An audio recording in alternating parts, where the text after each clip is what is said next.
હાય students, આજે આપણે polymer છે પોલિમરના રિવિઝનનું ચોથું લેક્ચર જોઈ રહ્યા છે. આગળ બહુ અગત્યના પોલિમર આપણે શીખી ગયા છે. બોર્ડ એક્ઝામ તેમજ સ્કૂલ એક્ઝામ દરેક માટે આઈએમપી મોસ્ટ આઈએમપી હંમેશા રહેવાના છે. ઇન્ડિવિજ્યુઅલ ચેપ્ટરનો ટેસ્ટ હોય કે બોર્ડ એક્ઝામ હોય, બધા માટે. હવે આપણે જે બાકીના પોલિમર છે સંશ્લેષિત, તેમાં મોટાભાગના સંશ્લેષિત છે અને છેલ્લે જે વિઘટનીય પોલિમર છે તેના વિશે પણ જોઈશું. એમાં આપણે પોલિમર પ્રક્રિયાઓ છે, પ્રક્રિયાઓના પ્રકાર જોયા હતા. એમાં સંઘનન પોલિમરાઇઝેશન તમે શીખી ગયા. સંઘનન પોલિમરાઇઝેશન એટલે શું? તો કે જે પોલિમરાઇઝેશન પ્રક્રિયા હોય એમાં મોનોમર હોય એ દ્વિક્રિયાશીલ સમૂહ ધરાવતા અથવા ત્રિક્રિયાશીલ સમૂહ ધરાવતા મોનોમર હોય, તેમની વચ્ચે પ્રક્રિયા થતી. તેમાંથી પ્રક્રિયા દરમિયાન તે પાણી, આલ્કોહોલ અથવા તો હાઇડ્રોજન ક્લોરાઇડ જેવા અણુઓ ગુમાવતો હોય. કયા અણુ બોલ્યો? પાણી, આલ્કોહોલ, હાઇડ્રોજન ક્લોરાઇડ વગેરે જેવા અણુઓ એ શું કરે? પ્રક્રિયા દરમિયાન ગુમાવે અને ઉચ્ચ આણ્વીય દળ ધરાવતા પોલિમરના અણુઓનું નિર્માણ કરે છે. તો આ સંઘનન પોલિમરાઇઝેશન પ્રક્રિયા વિશે મેં કહ્યું. એના ઉદાહરણમાં આપણે જોઈશું આજે સંશ્લેષિત પોલિમર જ છે ટેરેલિન.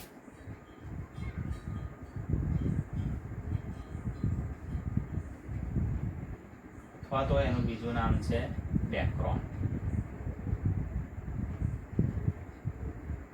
પહેલું એક વસ્તુ અહીં ક્લિયર કરી દો. ટેરેલિન અથવા ડેક્રોન છે પોલિએસ્ટર વર્ગનો પોલિમર છે.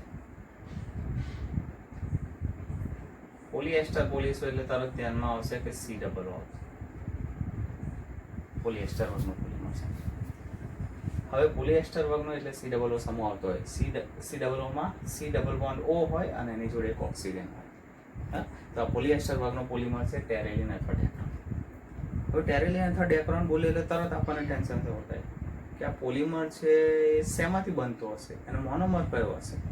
તો આપણે આગળ જેટલા પોલિમર શીખ્યામાં દરેક જગ્યાએ મેં તમને લિંક આપી છે કે આ પોલિમર બોલીએ એટલે એમાં કઈ વસ્તુ યાદ કરવાની કે એનો મોનોમર તરત યાદ આવી જાય. તો અહીંયા પણ આપણે ટેરેલિન અથવા ડેક્રોન જે પોલિમર છે તો એનો મોનોમર યાદ કરવો છે. તો એ શબ્દ ઉપરથી જ આપણે મોનોમર યાદ કરીશું. બરાબર છે? તો એના માટે તૃતીય પ્રકારની તો ટેરેલિન, એના બે ભાગ પાડે, ટેરી અને લિન. ટેરેલિન એના ઉપરથી શબ્દ આપણને યાદ આવી જાય ટેરેફથેલિક એસિડ.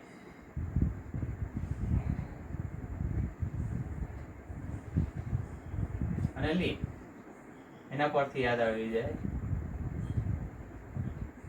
ઇથિલિન. તમારે પરીક્ષામાં જ્યારે બહુ બધો સિલેબસ હશે ત્યારે આવી કોઈક ને કોઈ ટ્રીક ગોઠવવી પડશે. એવી શોર્ટ કી આપણે યાદ રાખવી પડશે જેના ઉપરથી આપણે સરળતાથી તે મોનોમર યાદ કરી શકીએ. તો ટેરેલિનમાં મેં તમને શોર્ટ ટ્રીક શું આપી? શબ્દ ઉપરથી ટેરેલિન તો ટેરેફથેલિક એસિડ, ટેરેફથેલિક એસિડ પણ લખેલું જોવા મળશે પણ આપણે ટેરેફથેલિક એસિડ લખી શકીએ. ટેરેફથેલિક એસિડ અને લીન ઉપરથી ઇથિલિન ગ્લાયકોલ. તો ટેરેફથેલિક એસિડ પરથી ટેરેફથેલિક એસિડ અને લીન ઇથિલિન ગ્લાયકોલ. આ બે મોનોમર થશે, એમાંથી આ પોલિમર છે પોલિમરની બનાવટ કરવામાં આવે છે. ચલો જોઈએ હવે ટેરેફથેલિક એસિડ અને ઇથિલિન ગ્લાયકોલ. ટેરેફથેલિક એસિડનું બંધારણ શું? તો ડાયકાર્બોક્સિલિક એસિડ છે. એસિડ શબ્દ પકડો. એસિડ એટલે સી ડબલ O આવશે. તો ડાયકાર્બોક્સિલિક એસિડ છે. ડાયકાર્બોક્સિલિક એસિડ એટલે કયો થશે? N benzene C double OH C double OH. તો બેન્ઝીન છે સામસામેની પોઝિશન ઉપર એટલે પેરા પોઝિશન ઉપર કહીએ તો સી ડબલ OH બંને લગાડી દેવાના. બરાબર? આને કહેવાય છે ટેરેફથેલિક એસિડ. આનું બીજું IUPAC નામ લખવું છે તો આપણે 1, 2, 3 અને 4. પહેલા અને ચોથા ઉપર સી ડબલ OH છે એટલે બેન્ઝીન 1,4 ડાય કાર્બોક્સિલિક એસિડ. તો બેન્ઝીન 1 અને 4 ઉપર સી ડબલ OH છે એટલે ડાય કાર્બોક્સિલિક એસિડ, જેને ટેરેફથેલિક એસિડ તરીકે પણ ઓળખવામાં આવે છે. એના એન અણુ ઓળખીશું. બીજું ઇથિલિન ગ્લાયકોલ. તો આપણને ખબર છે ઇથિલિન એટલે 2 કાર્બન CH2 એટલે ઇથિલિન થશે. ગ્લાયકોલ ઓલ આલ્કોહોલ છે તો 2 વખત OH અને OH. તો CH2 અને બંને કાર્બન ઉપર OH એટલે આ થશે ઇથિલિન ગ્લાયકોલ. એનું IUPAC નામ લખવું છે તો આને 1 નંબર આપીએ અને 2 નંબર આપીએ એટલે આ થશે ઇથેન 1,2 ડાયોલ. તો ટેરેલિન પરથી ટેરેપ્થેલિક એસિડ, ઇથિલિન ગ્લાયકોલ. ટેરેપ્થેલિક એસિડ છે એ એસિડ છે એટલે COOH યાદ કરવાનું. ડાયકાર્બોક્સિલિક એસિડ છે તો 2 COOH, અને બેન્ઝીન છે એને પેરા પોઝિશન ઉપર COOH. ઇથિલિન ગ્લાયકોલ, ઇથિલિન એટલે CH2CH2, ગ્લાયકોલ આલ્કોહોલ છે 2 OH. ઇથેન એનું IUPAC નામ ઇથેન 1,2 ડાય. એટલે આના મોનોમર આપણે યાદ કર્યા અને એમાંથી આપણે પોલિમર છે પોલિમર લખવાનું છે. હવે અહીં આગળ આપણે એની પરિસ્થિતિ તો પ્રક્રિયા પરિસ્થિતિ જોઈએ તો 420 થી 460 કેલ્વિન તાપમાને આ પ્રક્રિયા કરવામાં આવે છે અને એમાં ઉદ્દીપક તરીકે જોઈએ તો ઝિંક એસિટેટ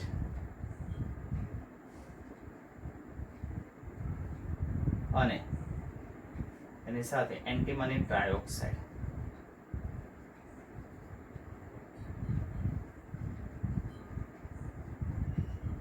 ઉદ્દીપક તરીકે લેવામાં આવે છે.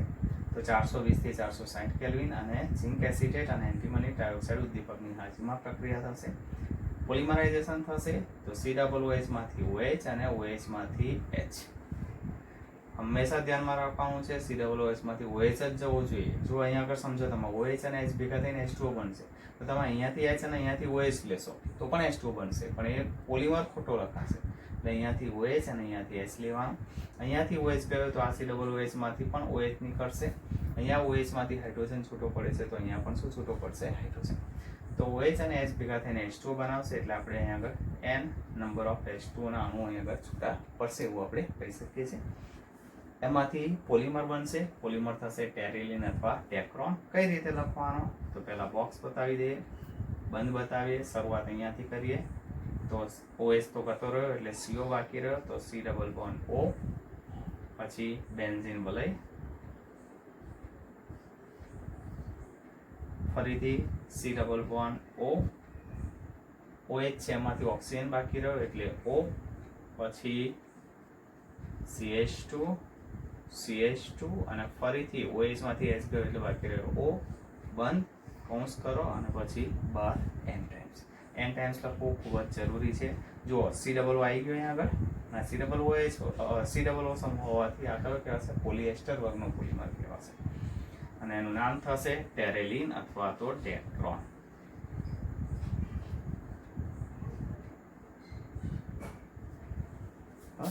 ઘણા મોનોમર ધ્યાન હોય છે પણ આ OH અને H માં લોચો મારે તો અહીંયા આગળ આ જે પોલિમર લખે છે પોલિમરમાં પણ ભૂલ પડવાની શક્યતા શું થઈ જશે? વધી જશે. એટલે આ કાળજી લેવાની ખૂબ જ જરૂર છે. તો આ ટેરેલિન અથવા ડેક્રોન આપણને મળી ગયો. હવે ટેરેલિન અને ડેક્રોન છે એ ટેરેલિન અને ડેક્રોન છે એના ઉપયોગો શું છે એ જાણવું છે આપણે.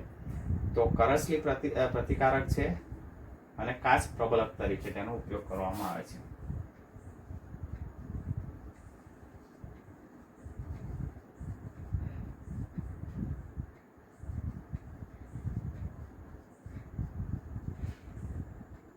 પેલા કરસલી પ્રતિકારક એટલે એન્ટી રિંકલ નથી કહેતા, કરસલી ન પડે તે માટે. એટલે સુતરાઉ અને ઊન વગેરે જે કાપડના રેસા હોય છે એની સાથે એને સંમિશ્રિત કરવામાં આવે છે.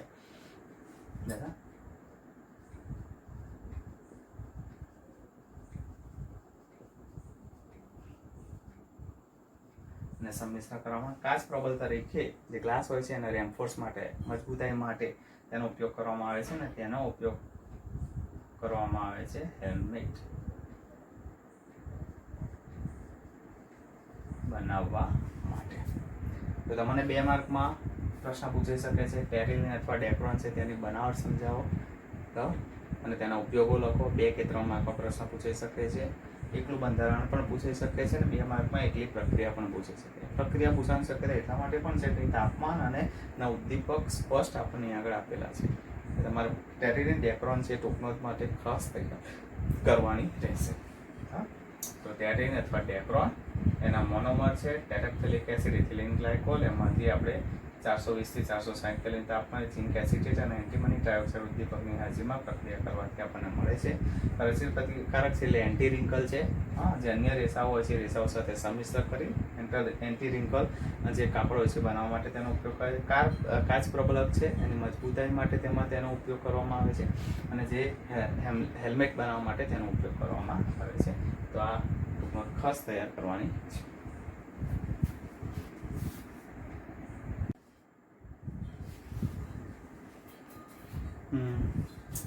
હવે આપણે આગળનો બહુ અગત્યનો ટોપિક જોઈએ, જૈવ વિઘટનીય પોલિમર. આપણે રિવિઝન લઈ રહ્યા છે એટલે મોસ્ટ આઈએમપી ટોપિક્સ આપણે બધા કવર કરી રહ્યા છે. તો એમાં હવે આગળનો ટોપિક છે જૈવ વિઘટનીય પોલિમર. અત્યાર સુધી આપણે જોયા એ મોટાભાગના શું બધા જ પોલિમર, નાયલોન 6, સ્ટેરેલિન, ડેક્રોન, જે કહે છે બેકેલાઇટ, મેલેમાઇન, આ બધા સંશ્લેષિત પોલિમર છે જેનો અત્યારે બજારમાં બહુ બહોળા પ્રમાણમાં ઉપયોગ થઈ રહ્યો છે. પણ આ બધા જૈવ અવિઘટનીય છે, તેનું પર્યાવરણીય પરિસ્થિતિમાં વિઘટન શક્ય નથી, આવા પોલિમર છે.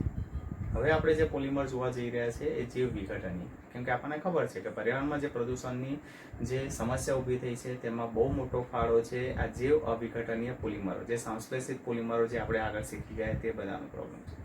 તો હવે નવા જે પોલિમરો બનાવવા એ પ્રકારના બનાવવાનું નક્કી કરવામાં આવ્યું કે જે જૈવ વિઘટનીય હોય, એટલે કે પર્યાવરણીય પરિસ્થિતિમાં બેક્ટેરિયા અથવા તો અન્ય વિઘટકો દ્વારા સરળતાથી વિઘટન થઈ શકે તેવા જૈવ વિઘટનીય પોલિમર છે. આપણા સિલેબસમાં માત્ર 2 જ ઉદાહરણ આપેલા છે, અને જૈવ વિઘટનીય આગળનો જે જમાનો છે જૈવ વિઘટનીય પોલિમરનો છે. એટલે હું એવું કહીશ કે આ ચેપ્ટરમાં સૌથી મોસ્ટ આઈએમપી જો પેજ હોય તો એ લાસ્ટ પેજ છે, અને જૈવ વિઘટનીય પોલિમરનો છે. અને એમાં આવતા જે 2 પોલિમર છે એના વિશે ખાસ તૈયાર કરી દો. બરાબર, તો આપણે જોઈએ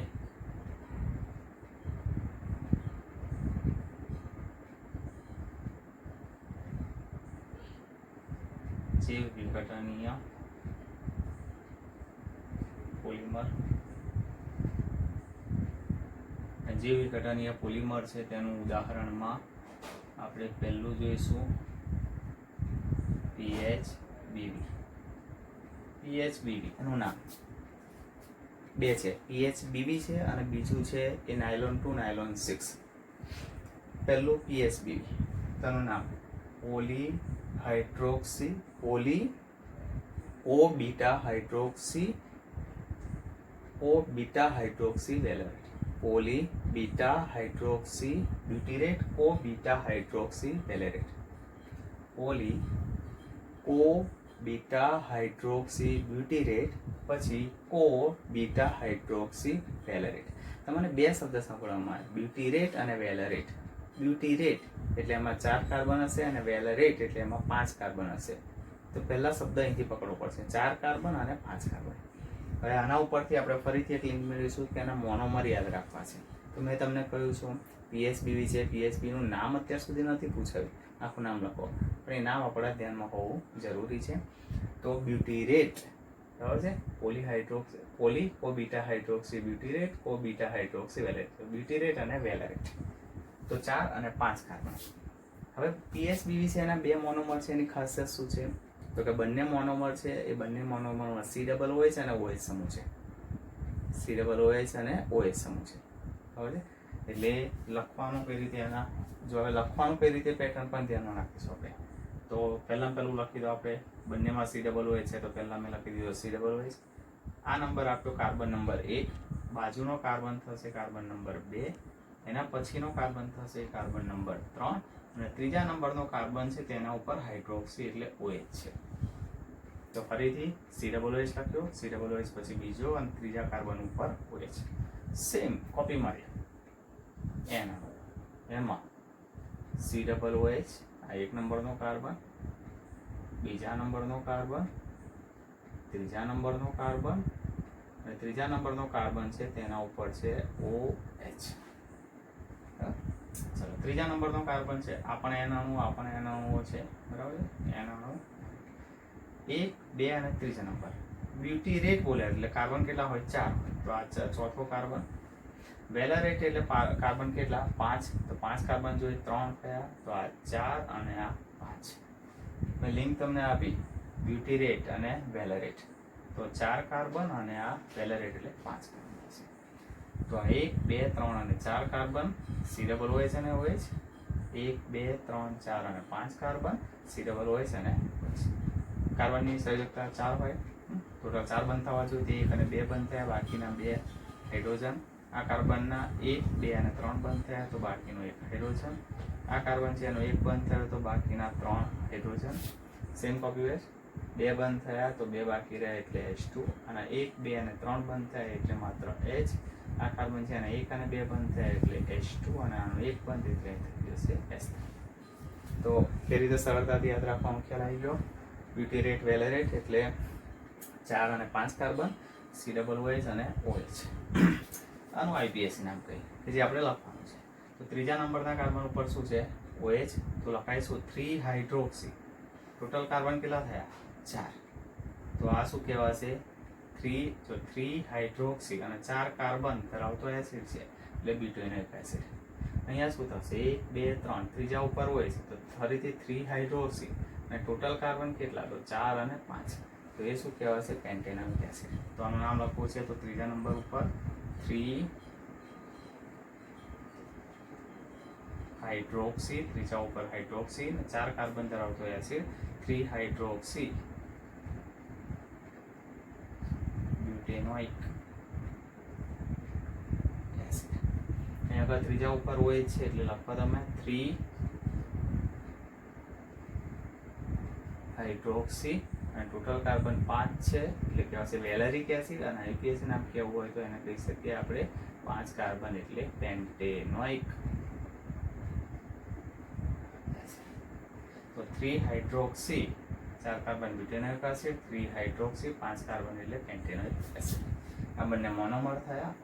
એમની વચ્ચે પોલિમરાઇઝેશન પ્રક્રિયા થશે. COOH માંથી OH અને અહીંયાથી H છૂટો પડશે. અહીંયા N છે એનાથી આપણે લીટી કરી નાખીએ.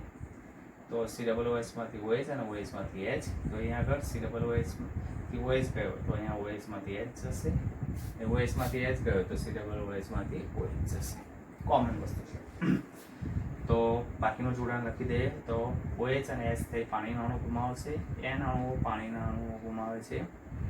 બાકીનું પોલિમર લખીએ તો પોલિમર લખવો છે તો શરૂઆત કરી H ગયો એટલે શું આવશે? O, પછી CH, CH3, CH2, C double bond O, પછી OH અને H એટલે H2 થશે. પછી આવ્યો O, પછી આવશે CH, પછી CH2, CH3, પછી CH2 અને આગળ OH જતો રહ્યો, બાકી રહ્યો CO એટલે લખી દઉં C ડબલ બોન્ડ O, બંધ બતાવો અને કૌંસ કરીને.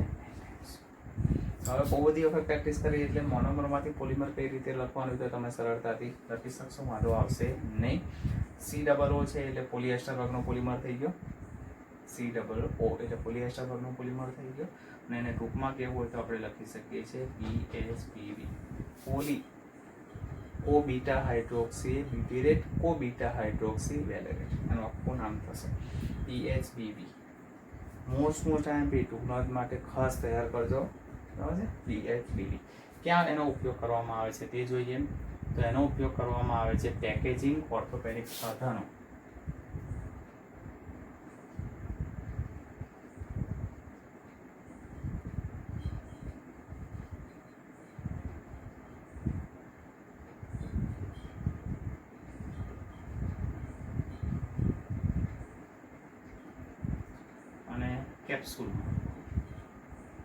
કેપ્સ્યુલ એટલે નિયંત્રિત ઔષધ રિલીઝ કરવા માટે જે બનાવવામાં આવે છે તે. પેકેજિંગમાં ઘણી બધી વસ્તુ પેકિંગ કરવામાં આવે. એ વસ્તુની તો અત્યારે આ વસ્તુ થઈ રહી છે કે એની એક્સપાયરી ડેટ આવે ને, એક્સપાયરી ડેટ પહેલાં જ એ શું થવા માંડે? વિઘટિત થવા માંડે. એટલે જે વસ્તુમાં પેક કરેલો હોય વસ્તુ જ એ પેકિંગ જ વિઘટિત થવા માંડે. એ વસ્તુ ફરીથી એક્સપાયરી ડેટ પછી યુઝ કરી શકાય નહીં. ઓર્થોપેડિક સાધનોમાં પણ ઉપયોગ કરવામાં આવે છે. અને જે કેપ્સ્યુલ આપણે લઈએ છીએ એન્ટીબાયોટિક, કેપ્સ્યુલ આપણા પેટમાં જાય પછી કેપ્સ્યુલનું જે કેપ્સ્યુલ છે એની જે બોર્ડર જે કેપ્સ્યુલ જે છે એની અંદર ડ્રગ ભરેલું હોય, દવા ભરેલી હોય, કેપ્સ્યુલ વિઘટિત થઈ જાય એટલે દવા આપણા શરીરમાં શું થાય? છૂટી પડે છે અને અસર કરી શકે છે. તો પેકેજિંગ ઓર્થોપેડિક સાધન અને કેપ્સ્યુલમાં તેનો ઉપયોગ કરવામાં આવે છે PHBV. તો મોસ્ટ IMP આ ચેપ્ટરમાં એક જ ટૂંકનોંધ કરવી છે. પણ એવું હોય કે 5 જ મિનિટ ટાઈમ છે ને એક જ ટૂંકનોંધ કરવી છે તો કઈ કરો? પહેલી PHBV. એટલી મોસ્ટ IMP ટૂંકનોંધ છે. તો 3 hydroxy butyric acid, 2 hydroxy pentanoic acid અને એમાંથી પોલિએસ્ટર વર્ગનો પોલિમર PHBV મળે છે. મેં તમને કહ્યું કે 2 છે પોલિમર જે વિઘટનીય પોલિમરમાં, એક PHBV અને બીજો કયો મેં નાયલોન 2 નાયલોન 6. તો નાયલોન 2 નાયલોન 6 શું છે એ જોઈ લઈએ આપણે. બીજો એક કામ કરીએ આપણે, સાપસ કરી દઈએ.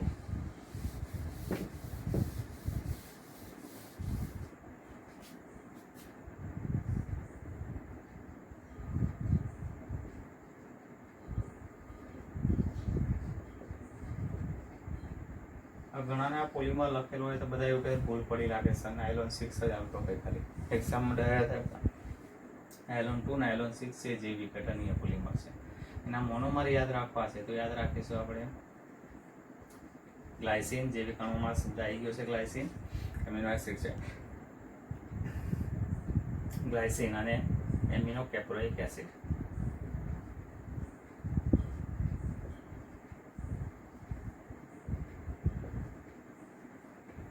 ગ્લાયસિન એટલે ખબર છે એમિનો એસિડ છે, એમિનો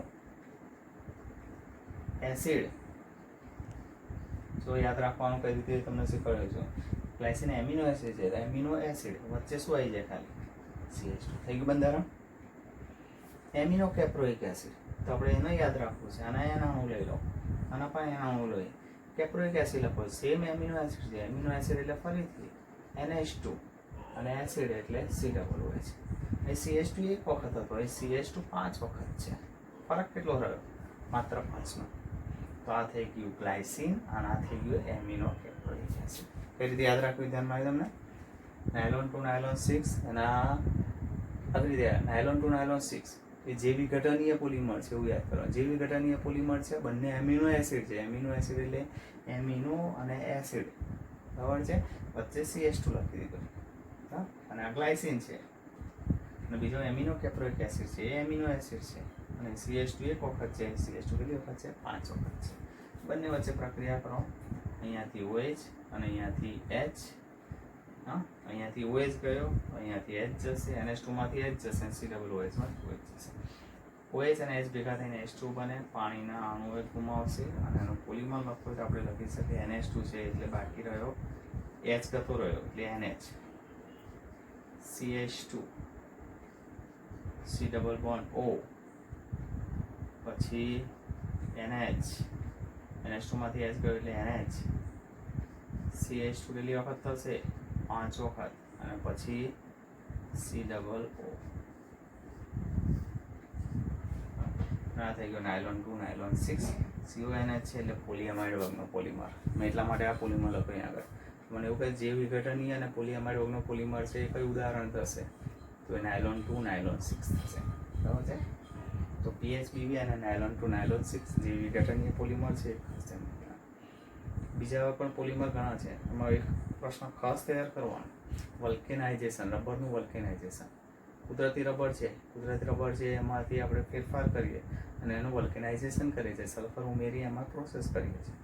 તો વલ્કેનાઇઝેશન, રબરનું વલ્કેનાઇઝેશન ટૂંકના સ્વરૂપે પૂછવા માટે મોસ્ટ IMP છે. 3 માર્કના પ્રશ્ન માટે ખાસ તૈયાર કરો. પછી પ્રશ્નો બીજા કયા છે? તો પોલીમર છે, એમાં સંશ્લેષિત પોલીમર. સંશ્લેષિત પોલીમરમાં તમને ખ્યાલ હોય તો બુના S, સ્ટાયરીન બ્યુટાઇલ રબર કહે છે, જેને SBR કહીએ છીએ. બીજું આવે છે નિયોપ્રીન રબર. ત્રીજું આવે છે બુના N, જેને નાઇટ્રાઇલ રબર કહે છે. બરાબર છે?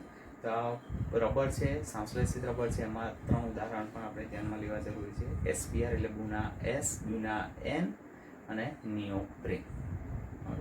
આટલા પોલીમર છે. પોલીમર તમારે એક્ઝામ માટે તૈયાર કરવા ખૂબ જ જરૂરી છે. આ ચેપ્ટર પ્રમાણમાં સહેલું છે પણ લખીને તૈયાર કરવામાં આવે તો વારંવાર કહું છું એ રીતે આને લખીને તૈયાર કરવા રિક્વેસ્ટ છે તમને.